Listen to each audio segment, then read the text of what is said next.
Good afternoon. So, welcome to another exciting edition of Reading with Mr. Eble. We're going to keep on going with Grenade, reading about 10 pages a day. So, here we go. The next chapter was with Hideki, How to Surrender. Hideki cried as he ran. The forest around him blurred, but he kept running, stumbling blindly through the undergrowth. No matter how far he ran, he couldn't escape his memories of what had happened. The whizzing bullets, the exploding grenades, Takeshi killing himself, Jensei, Katsumasa, all the other boys dead. He didn't want to think about it, didn't want to see it, but he couldn't stop seeing it. The images flashed in his mind faster than he could handle them. Hideki tripped and fell, scraping his elbows. Heart in his throat, he felt for the ceramic grenades in his pocket, but neither of them had broken. As he got to his hands and knees, he saw that he tripped over a log. No, not a log, he realized, a body. He scrambled away from it, his heart racing, until he backed into a blasted tree stump. He was about to get up to keep running when he recognized the shape of the person through his tears. Principal Kojima? Hideki asked. He sniffed and dragged his dirty sleeve across his eyes. The principal still clutched the sack full of pictures of the Emperor, but now he lay next to the sack, hugging it like a pillow. Hideki approached slowly, cautiously, as though Principal Kojima might pop up and begin scolding him for speaking Okinawan and not Japanese. For Principal Kojima was dead, killed by the blast from an artillery shell. His face looked more concerned than pained. Even in death, he was still worrying about protecting the Emperor's pictures. Dake pulled out one of the pictures and looked at it. His Majesty the Emperor was a young man with a long nose, short mustache, and round, frameless glasses. He wore a ceremonial military uniform with fancy braids on the shoulders and arms, a silk sash across the front, and so many medals that they filled the whole front of the jacket. Hideki felt a swell of pride from his country. Principal Kojima had been doing a brave thing, protecting his Majesty's Maboy. Maybe Hideki could make up for his own cowardice by taking over the sacred duty and seeing the photographs to safety. Hideki repacked the photographs in the bag and found that Principal Kojima had a bit of bread and a sock full of rice tucked away too. That would come in handy. An airplane roared overhead, and Hideki looked up. It wasn't a kamikaze, it was an American plane, and it was dropping something. Hideki threw himself on the sack to protect it from the falling bombs. He put his hands over his head and clenched, waiting for the booms, but they didn't come. He heard a soft rustling instead. Hideki looked up to see thousands of white pieces of paper fluttering to the ground like the cherry blossoms that fell from the sakura trees every spring. The Americans were dropping paper? Hideki caught a piece of paper and looked at it. It had Japanese writing on it. How to surrender, it said in big bold letters, and after that it explained how the Okinawans should approach American soldiers if they wanted to give themselves up and be protected.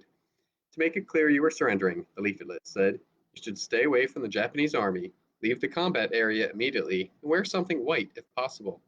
Surrender? Hideki crumpled up the leaflet and threw it to the ground. It was like the Americans knew he was a coward and were teasing him about it. He wasn't going to surrender, and he wasn't going to let the Americans or Shigetomo's Maboy tell him what to do. Almost in response, the American battleships began to range in on his location. The bombs were getting closer every second. Hideki quickly hefted the sack onto his shoulders. He had to get away from here, but where? Hideki's mind went to the safest place he could think of, his haka, his family tomb. Yes, it wasn't far. Hideki put his head down and ran through the falling bombs, zigging and zagging so they couldn't catch him. When he was clear of the artillery, he kept running, past the crater-filled rice paddies, and burned down farmhouses outside his village. He had been to his family tomb so many times in his life, he knew the way by heart. The Kenishiro's haka was where they buried their dead. It was where they came to worship and celebrate them too. Going back to it felt like going home in a way, and gave Hideki a new sense of confidence and purpose. 3 times a year, Hideki had helped his father clean the tomb. Eventually, the job would be his, until he could share the duty with his own firstborn son. Where was his father now? Hideki wondered. Was he alive? Was he dead? He might never know. As he rounded the last turn to his family tomb, Hideki worried that it might not be there anymore, that an American bomb might have blasted it and all of Hideki's ancestors to bits. But there it was, just as it had always been, and his heart soared. The Kaneshira Haka was built into a hill and had a big round roof that resembled a giant turtle shell. Family name markers sat in the courtyard outside. The small door to the tomb was fronted by a narrow porch with a railing. If he looked through the frame of his fingers, Hideki could see the porch as it had been before. His extended family gathered to make their annual offerings of incense, food, and rice liquor to their ancestors, and share the happy feast with the spirits. was one of the days Hideki most looked forward to, but they had missed it this year. Everyone had been relocated by the Japanese army or was too busy working for them, or both. The most recent time he'd been back here was with Kimoko. He and his sister had come over the winter to repeat the ritual they had hoped would finally bring peace to Shigetomo and free Hideki from the influence of his ancestor's Maboi. Kimiko had noticed that Hideki was moving stiffly as they prepared the incense and offerings for the ceremony, and she pulled back the sleeve of his shirt to reveal the bruises on his arm he'd been trying to hide. "Who did this to you?" Kimiko demanded. Hideki looked at the floor. "Yoshio," he said, "a boy at school." "Did you at least fight back?" Kimiko asked. "No, Yoshio would have beaten me up." Kimiko smacked Hideki in the head. "He did beat you up, and he'll keep doing it until you stand up to him." "It's Shigetomo's fault," Hideki told her. "He makes me scared." Kimiko shook her head. "It's not about being scared," she told him. "It's about doing what you have to do, even though you're scared." She yanked Hideki's sleeve back down to hide his bruises again. She was still frowning, but her tone softened. "If he does it again, come and get me, and I'll beat him up." Hideki could never do that. Let his sister fight bullies for him? The boys at school would never let him live that down. But he still hadn't stood up to Yoshio either. Kimiko just didn't understand. Hideki crawled inside the dark tomb just as it began to rain outside. He suddenly realized he might not be the first person to think of hiding out here, and he called out in Japanese, "Hello? Is anyone here?" He repeated his question in Okinawan, despite his fears that someone Japanese might overhear him and punish him for speaking his native language. When the Japanese had taken over Okinawa all those years ago, they made it illegal for the Okinawans to speak their own language or practice their own religion. "Hideki?" said a weak voice, and Hideki froze. Goosebumps crawled up and down his arms. Were his ancestors speaking to him? Was this the voice of Shigetomo, the ancestor whose Maboi he carried? "Hideki, is that you?" the voice croaked again. It was an ancestor, Hideki realized with a start, but not one nearly so old as Shigetomo. "Otto!" Hideki cried. It was his father. Aww. Next chapter. Ray, fire in the hole. So this is the last chapter for the day. "I'm coming out," Ray called. He didn't want his rifle squad to shoot him as he exited the local little Okinawan tomb.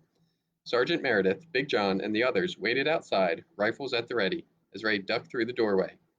Rain poured down on Ray like he was standing under the well pump back home. He leaned against the outside of the tomb, trying not to lose his breakfast. "Empty?" Big John asked. "It is now," Ray said. After a Marine had chucked a grenade inside the tomb, Sergeant Meredith had sent Ray inside to see if there was anyone still alive. There wasn't. Not anymore. There had been. An Okinawan family had been hiding among the ceramic pots that held their ancestors. But they were gone now. The grenade had destroyed both the living and the dead. Ray put the back of his hand to his mouth, but he wasn't going to be sick. As horrible as it was in there, he'd seen worse already. "God help me, I'm getting used to it," Ray thought, just like Big John had said. But Ray didn't want to get used to it. That was how he became heartless, like Big John, or stared off into the distance like the old man, or like Ray's father. Ray didn't ever want sights like this to sit easy with him. "Let's move out," Sergeant Meredith told his squad. "Sergeant, wait," Ray said. "That tomb was full of Okinawans, women and children. We gotta stop using grenades on them." "The last tomb was full of Japs," Big John reminded him. "They had built a machine gun nest into it." "I know, but sometimes there's innocent people in there," Ray argued. "We should at least be using smoke grenades on them. That won't kill them, just flush them out." "Yeah, flush them out shooting," said Big John. "Dang it, Majors, that's just what the Japs want us to do," said Private First Class Brown, a rifleman from another squad. Sergeant Meredith grabbed PFC Brown by the poncho and slammed him up against the stone wall of the tomb.